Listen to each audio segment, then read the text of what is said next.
Après avoir vu les componentes, les événements et les fonctions, on passe maintenant aux variables et vous allez comprendre toute la puissance du code. Justement, c'est ce qui va nous permettre notamment d'avoir quelque chose d'extrêmement dynamique. Une variable, ça va être quoi? Eh bien, en jeu, ce personnage, par exemple, on va pouvoir lui attribuer un nom. Ça peut être par exemple le nom du joueur qui se connecte et automatiquement qui va récupérer l'ID de Steam ou de l'Epic Store par exemple. Ça peut être les points de vie du personnage, ça va être sa situation dans l'univers 3D, ça peut être plein d'informations qui vont se présenter sous cette forme d'Unreal. Alors là, c'est juste une présentation dans cette première vidéo. On va voir concrètement après comment on les crée, les différents types de variables, etc. Mais là, c'est vraiment grossièrement pour que vous puissiez comprendre. Quand je suis à l'intérieur du blueprint, je l'ai créé donc à l'intérieur du blueprint du personnage, j'ai créé des variables ici. Les variables se trouvent dans la colonne de gauche. Par défaut, nous avions celle-ci, celle qui se trouve dans MyCharacter et ces deux éléments-là. On verra dans les vidéos suivantes quand je vous inviterai à faire avec moi. Pour l'instant, je vous invite vraiment juste à regarder ce que je fais. Et après, j'ai créé d'autres variables en utilisant le petit plus. Donc, j'ai créé une variable vie dans laquelle je vais pouvoir stocker la vie du personnage, sa situation dans le monde. Est-ce que c'est un tricheur ou pas? Est-ce qu'il est connu pour ça? L'exemple est un petit peu bizarre, mais je l'ai pris. Et le nom du personnage. Et en fait, on peut créer autant de variables que l'on souhaite. Et ça veut dire qu'à tout moment, après, en jeu, on va pouvoir soit récupérer ces informations pour en faire quelque chose. Est-ce qu'on souhaite afficher le nom du personnage dans l'interface utilisateur? Est-ce qu'on veut afficher, s'il y a un système de chat, par exemple, eh bien, le nom de la personne avant la phrase qu'il aura écrite? Est-ce que c'est un tricheur ou pas? C'est une information que l'on pourra utiliser par la suite pour éventuellement kick le joueur ou le mettre dans un leaderboard spécial, etc. La vie du joueur, on va pouvoir l'utiliser pour l'afficher dans l'interface utilisateur. On va pouvoir l'utiliser pour savoir qu'est-ce qu'on doit faire avec en fonction de sa vie.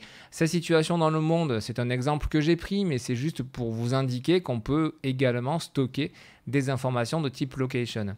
En fait, des types de variables, il y en a, on va dire, des tonnes de façon vulgaire.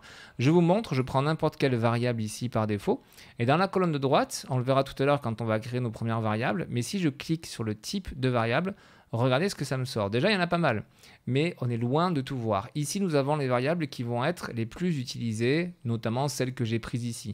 Par exemple, on va pouvoir stocker dans un champ de texte ou string d'ailleurs le nom du personnage. On va pouvoir stocker dans un type booléen est-ce que c'est vrai ou est-ce que c'est faux. C'est ce que va nous retourner ce type de variable, on le verra.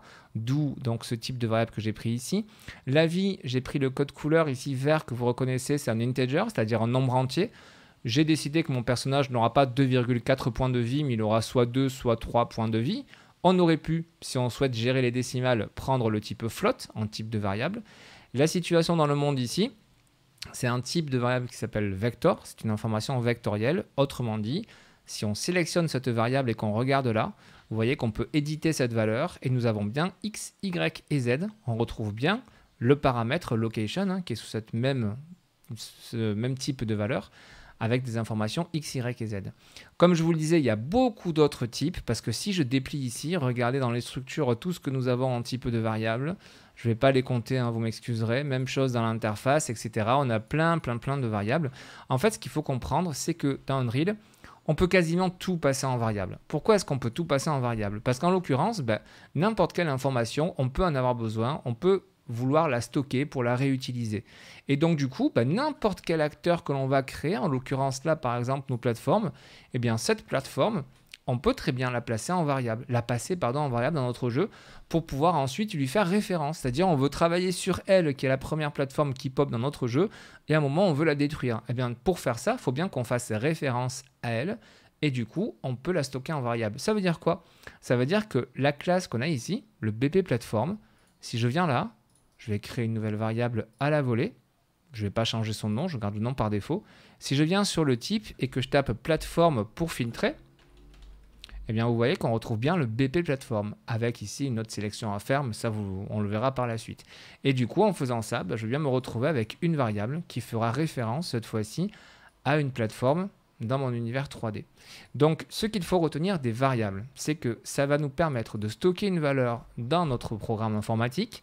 Cette valeur, on va pouvoir faire deux choses, on le verra dans un instant, soit récupérer la valeur, soit la modifier si on le souhaite, et ça va nous permettre de pouvoir tout au long de notre partie, pouvoir récupérer des infos, pouvoir les modifier, pour les afficher, etc. à l'écran, pour les détruire et pour créer notre script tout simplement avec, de façon par exemple, si on est en train de travailler sur une porte, bien la porte, on peut très bien dire, ok, Est-ce qu'actuellement elle est bloquée ou pas? Est-ce qu'elle a besoin par exemple d'une carte d'accès ou pas? Donc est-ce qu'elle est déverrouillée? À ce moment-là, on mettra une variable qui sera en booléen, donc vrai ou faux, qu'on appellera déverrouillé ou verrouillé, peu importe. Et en fonction de ce que nous retournera la valeur, soit le joueur pourra passer, soit le joueur ne pourra pas passer. C'est un exemple parmi tant d'autres, mais vous allez voir, on continue dans la vidéo suivante, ça va vous paraître de plus en plus logique.